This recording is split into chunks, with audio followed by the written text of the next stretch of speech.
शांति शांति शांति है। नमस्कार, मैं राकेश परमार और आप देख रहे हैं महत्वपूर्ण मुद्दा।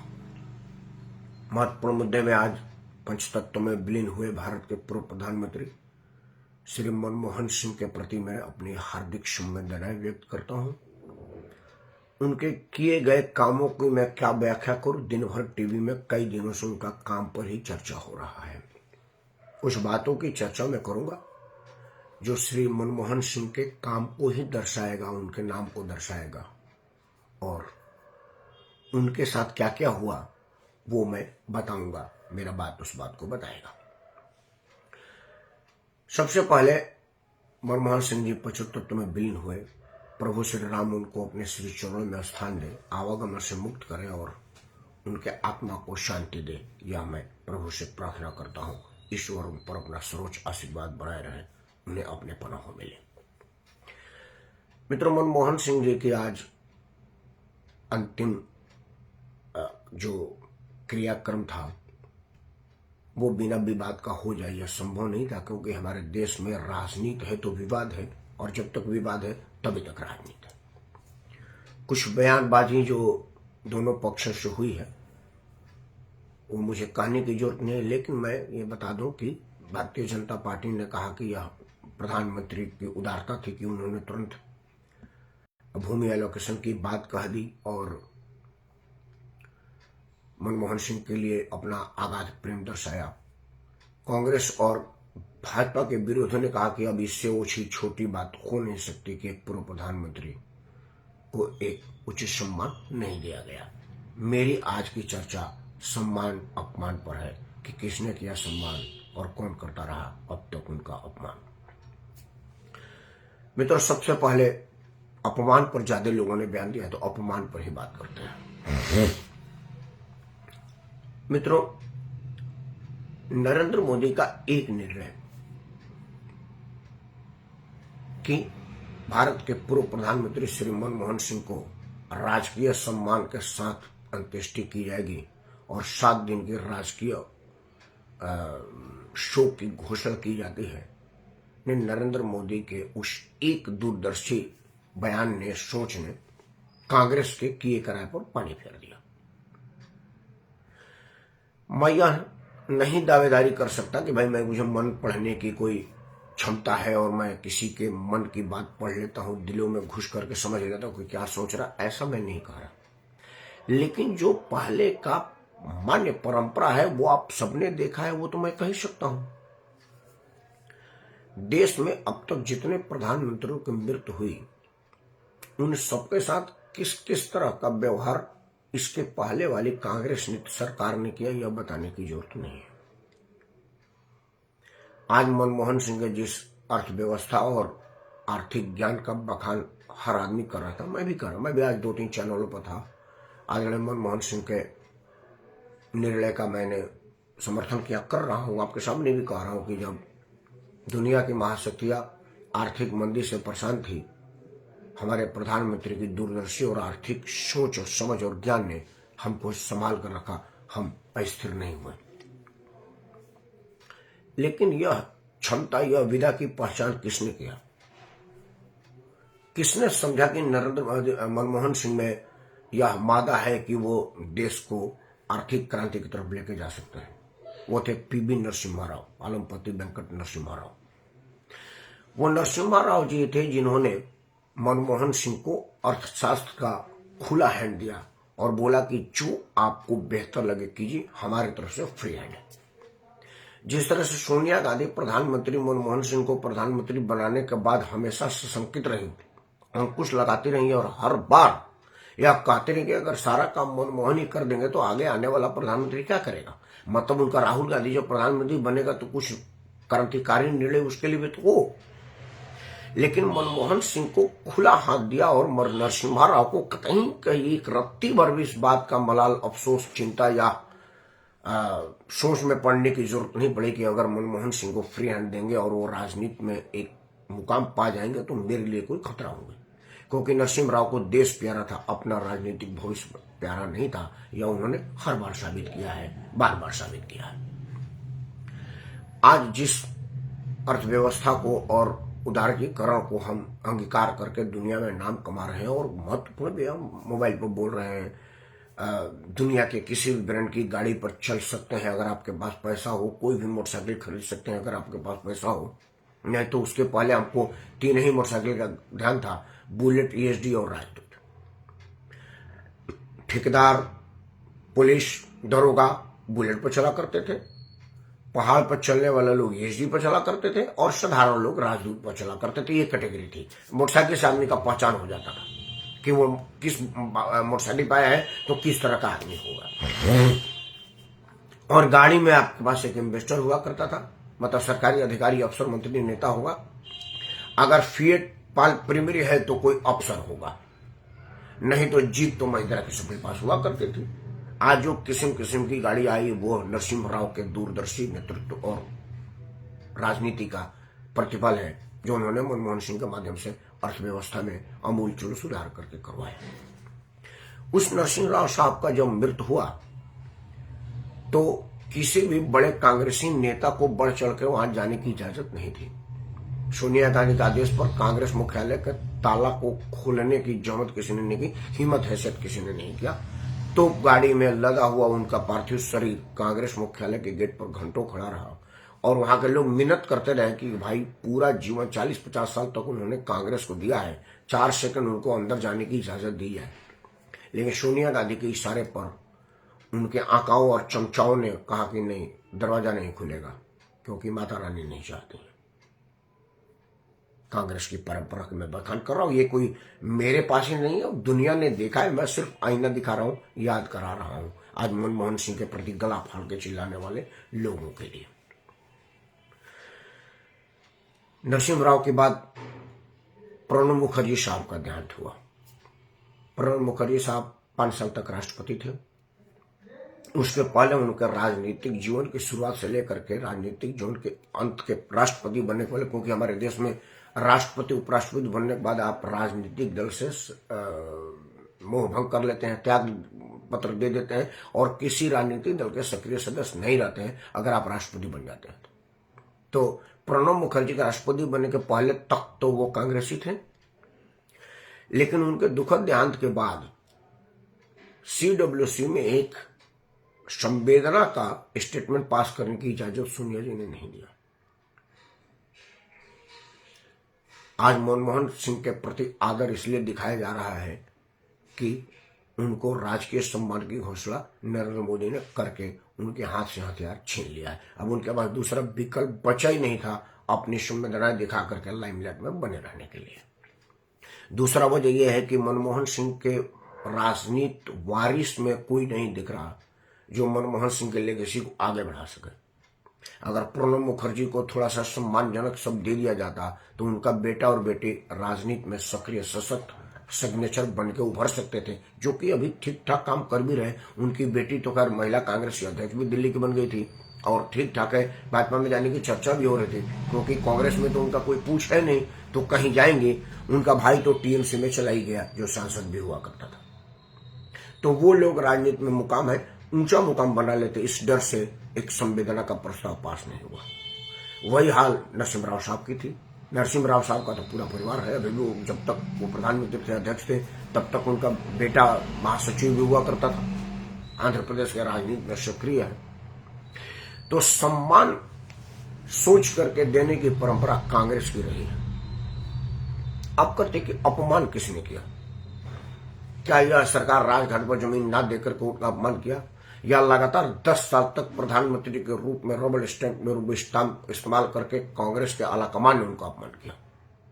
यह भी मैं कोई अकेले में नहीं देखा हूं। आप समाचार चैनलों पर देख रहे होंगे जो प्रधानमंत्री के साथ विदेशी दौरा होता है या विदेश का मेहमान प्रधानमंत्री के आता है या कोई बड़े बड़े डेलीगेट्स जो प्रधानमंत्री मिलते हैं, तो उसके पहले फोटो शूट के लिए कैमरा को अंदर भेजा जाता है। आपने देखा होगा कि कोई विदेशी मेहमान राजनयिक या कोई आदमी का प्रोटोकॉल टूर होता था, ऑफिशियली प्रोटोकॉल टूर, वो सोनिया गांधी से हाथ मिलाता था। 2 कुर्सी रहती थी, एक पर सोनिया जी बैठती थी, एक पर वो विदेशी मेहमान बैठता था। और भारत का प्रधानमंत्री 140-50 करोड़ लोगों का प्रतिनिधित्व करने वाला highest civil authority of India हाथ बांधे खड़ा रहता था जैसे उनका ऑर्डरली हो, चपरासी हो। और विदेशी मेहमान सोनिया जी से मिलता जुलता रहता था। मनमोहन सिंह को कोई पूछता नहीं था। ये सार्वजनिक कार्यक्रमों में इस तरह का अपमान समाचार चैनल पर सैकड़ों बार आपने देखा होगा।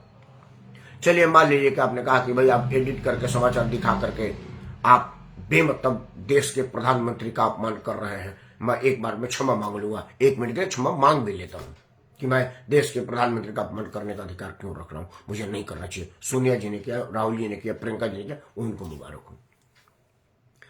लेकिन एक बात तो सबके सामने हो, तो प्रेस कॉन्फ्रेंस में है। अजय माकन दिल्ली के प्रेस क्लब में प्रेस कॉन्फ्रेंस कर रहे थे और भारत के प्रधानमंत्री highest civil authority of India America के दौरे पर थे और अमेरिकी राष्ट्रपति से 1-to-1 उनकी मीटिंग प्रस्तावित थी। इधर दिल्ली में राहुल गांधी प्रेस कॉन्फ्रेंस में एंट्री करते हैं और सेम टाइम उधर अमेरिका के राष्ट्रपति हम मिलने के लिए मनमोहन सिंह उनके राष्ट्रपति भवन में एंट्री करते हैं। दोनों सेम टाइम हो रहा है और राहुल गांधी अजय माकन को उठा करके बैठते हैं और उस कैबिनेट नोट राहुल गांधी के घर के दूध का बिल नहीं था जिसमें ₹2 ऊपर नीचे के है, फिर से गुस्सा होकर के बिल फाड़ दिया। वह देश की संपत्ति होती है, संसद की संपत्ति होती है और देश भर के 140-50 करोड़ लोगों की अस्मिता का प्रतीक होता है वो कैबिनेट नोट, क्योंकि उसमें सभी ग्रुप ऑफ मिनिस्टर्स की स्वीकृति होती है और उसके स्वीकार के बाद प्रधानमंत्री का फाइनल सिग्नेचर होता है और जाकर के वो विधेयक बिल बनता है। जब राष्ट्रपति की सिग्नेचर हो जाती है तब तक वो विधेयक है, राष्ट्रपति का चला गया नोट तो वो विधेयक विधि हो गया। तो उस विधेयक को जो कि विधि बन सकता था, बनने के लिए जा रहा था, जिस पर प्रधानमंत्री और पूरे ग्रुप ऑफ मिनिस्टर्स का सिग्नेचर और सहमति था, उसको राहुल गांधी फाड़ के कहा देते कि मेरे हिसाब से कचरे के ढेर में जाने लायक है, लायबिलिटी बिन डस्टबिन। अब उससे बड़ा सार्वजनिक अपमान प्रेस कॉन्फ्रेंस करके अगर कोई और हो तो हमको बता दीजिए। अगर आप ये समझ रहे हैं कि लात जूता मारना ही अपमान है तो मैं समझता हूं कि ये छोटी बात है, इससे बड़ी बात नहीं हो सकती थी। उधर अमेरिका के राष्ट्रपति के मिलने के बाद उनको लोगों ने बताया कि भाई आपके स्टेटमेंट को रद्दी की टोकरी में राहुल गांधी ने फेंक दिया। मनमोहन सिंह को उनकी अपनी हैसियत की पता थी। उस वक्त विदेश मंत्री महिला जी थी, मैं नाम भूल रहा हूं, मैडम प्रेस कॉन्फ्रेंस के प्रेस नोट में एक लाइन का बदल दिया कि भाई जब मेरे नेता ने अगर कोई बयान दिया है तो वही सरकार का बयान है। मतलब एक अदना सा आदमी जो कि सिर्फ संसद सदस्य होता था, उसकी औकात इतनी ज्यादा थी कि प्रधानमंत्री कह रहे कि जो सोचा वही मेरा स्टेटमेंट है, सरकार का वही स्टेटमेंट है। इससे ज्यादा अगर मनमोहन सिंह का कोई अपमान हुआ हो तो बता दीजिए। Highest civil authority of India का जियो में ग्रुप ऑफ मिनिस्टर्स की नोट को एक अदना सा संसद सदस्य फाड़ रहा है और उस पर मजबूर होकर के यह प्रधानमंत्री को कहना पड़े कि भाई मेरे नेता का स्टेटमेंट ही मेरा स्टेटमेंट है, अब वो बिल नहीं आएगा क्योंकि मेरा नेता नहीं चाहता है। अगर इससे बड़ा कभी मनमोहन सिंह जी का अपमान हुआ हो तो बताया जाए, हम उस पर भी अपनी टिप्पणी देंगे जो विधि विवेक और जो समझ होगी। मित्रों, मैं मानता हूं कि मनमोहन सिंह का अपमान मनमोहन सिंह के पार्टी के अलावा और किसी ने नहीं किया। भारत के वर्तमान प्रधानमंत्री नरेंद्र मोदी ने मनमोहन सिंह से जाकर के मिल करके उनका सम्मान करना चाहा। राहुल गांधी ने स्टेटमेंट जारी कर दिया कि सीखने के लिए गए थे। अंत में मनमोहन सिंह से दूरी बनाना मजबूरी था, नहीं तो जनता में यह बयान जाता कि नरेंद्र मोदी को कुछ आता नहीं है, वो मनमोहन सिंह से पूछने जाते हैं। शुरू में जब नरेंद्र मोदी प्रधानमंत्री बने तो उन्होंने कहा कि अगर आपको कहीं बीच में अड़का न लगे, कहीं बात में आपको कहीं लगे कि कुछ सीखना है, कुछ पूछना, कुछ जाना है, तो आप जाइएगा। मनमोहन सिंह वो शख्सियत है जिनके पास सारी चीजों की जानकारी है, सब चीजों से गुजर चुके हैं। यह सम्मान नरेंद्र मोदी ने उनको दिया था। इस बात को अगर आप नजरअंदाज कर रहे हैं और सिर्फ बयानबाजी दे रहे हैं तो यह पब्लिक है, सब जानते हैं। और आज के इलेक्ट्रॉनिक युग में हर चीज की रिकॉर्डिंग उसके पास है। जैसे राहुल गांधी का उस प्रेस कॉन्फ्रेंस का भी रिकॉर्डिंग हर आदमी का मोबाइल में है, जिसमें कैबिनेट नोट को फाड़ करके रद्दी में फेंकने वाला बात बताया था। और मनमोहन सिंह के सामने सोनिया गांधी का विदेशी मेहमानों से मिलना और मनमोहन सिंह का बुत बनकर वहां खड़ा होने का भी वीडियो हर आदमी के सामने है। और नरेंद्र मोदी का प्रधानमंत्री के यहाँ जाकर उनको सम्मान देना भी सबके सामने है। तो यह पब्लिक है, सब जानती है, सबकी कलाई पहचानती है और सबकी बात जानती है। मित्रों, दो बातों के बाद अपनी बात रखूंगा। यह कोई जरूरी नहीं है कि राजघाट के प्रांगण में ही अगर आप जलाए जाएंगे तो आपको सर्वोच्च सम्मान दिया जाएगा। राजघाट में जला करके भी आपको अपमानित किया जा सकता है, आपको कमतर बताया जा सकता है। राजघाट पर जितने प्रधानमंत्रियों की समाधि बनी है उनको सिकुड़ करके एक छोटे से स्थान में सीमित कर दिया गया है, जबकि प्रधानमंत्री पंडित जवाहरलाल नेहरू और महात्मा गांधी की समाधि कई एकड़ों में फैला हुआ है। वहीं श्रद्धेय चंद्रशेखर जी, जो उनको युवा तुर्क कहा जाता था, और मैं नहीं समझता कि राजनीतिक समझ शक्ति और हैसियत में वो किसी से कम थे, उनको एक छोटे सी जगह में सीमित कर दिया गया है।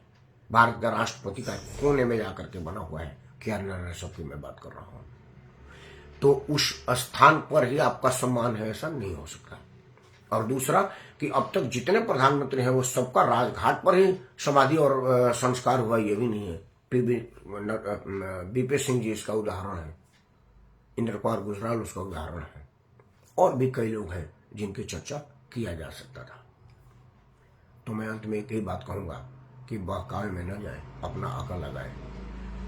किसी भी शख्सियत का सम्मान इस बात से नहीं है कि वो कहाँ जलाए जा रहे हैं, कहाँ दफनाए जा रहे हैं।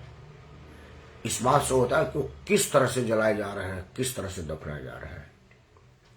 भारत में 7 दिन के राष्ट्रीय शोक से बड़ा कोई सम्मान नहीं हो सकता, और राजकीय सम्मान से, अंत्येष्टि से बड़ा कोई सम्मान नहीं हो सकता। कहाँ जले हैं, किस तरह से जले हैं, यह महत्वपूर्ण नहीं है, क्योंकि जलना तो लकड़ी से था, चाहे वो निगम बोध घाट पर जलते या राजघाट पर जलते। जलते घी की कनस्तर डूबी लकड़ियों से जो वो जलाए गए हैं। उद्देश्य कैसा था और मंशा कैसा था, यह देखने वाली बात है। लेकिन कांग्रेस मजबूर हो गई, क्योंकि उसको पता था कि भाई नरेंद्र मोदी के गुगली ने हमको निरुत्तर कर दिया है, हम बैकलॉग में ना चले जाए। इस वजह से उन्होंने सम्मान का दिखावा किया। और वो 2-3 बात आपको बता देता हूँ। आमतौर पर हमारे गांव में ऐसा नहीं होता, बट दिल्ली में होता है, क्योंकि मैं दिल्ली में भी कई लोगों का अंत्येष्टि में गया हूँ। सामाजिक आदमी हो तो आना जाना तो लगा रहता है। तो मैंने दिल्ली में देखा है कि अगर आप किसी के घर देहांत होता है तो चिता जलने के बाद जब लोग निकलने लगे तो उनके परिवार के लोग लाइन लगा के खड़े रहते हैं और हाथ बांध करके धन्यवाद देते हैं आपका। ये मैंने दिल्ली में देखा, हमारे गांव में इस तरह का कोई मैंने सीन नहीं देखा है। आज यह सीन में गांधी परिवार भी था, मतलब गांधी परिवार मनमोहन सिंह को अपना परिवार घोषित करने का प्रयास कर रहा था, और उसका उद्देश्य ये था कि मृत प्राय कांग्रेस में मृत हो चुके मनमोहन सिंह की वजह से कुछ जान फूक जाए तो उत्तम रहेगा। और ऐसा अगर होता है तो मैं समझूंगा कि मनमोहन सिंह जाते जाते अपना काम एक बार फिर से कर गए। मनमोहन सिंह के कामों की व्याख्या कहा करें, right to information, right to food और राइट टू एजुकेशन जो उन्होंने दिया है, यह 3 ही चीज को अगर अक्षरशः लागू कर दिया जाए जमीन से आसमान तक, तो मैं समझता हूं कि और कुछ करने की जरूरत नहीं। मनमोहन सिंह के प्रति अपनी श्रद्धांजलि और सम्मान देते हुए मैं राकेश परवार आप सबको प्रणाम करता हूं। ईश्वर से प्रार्थना करता हूं कि वो मनमोहन सिंह को अपने शरण मिले। जय हिंद, वंदे मातरम और ओम जय शांति।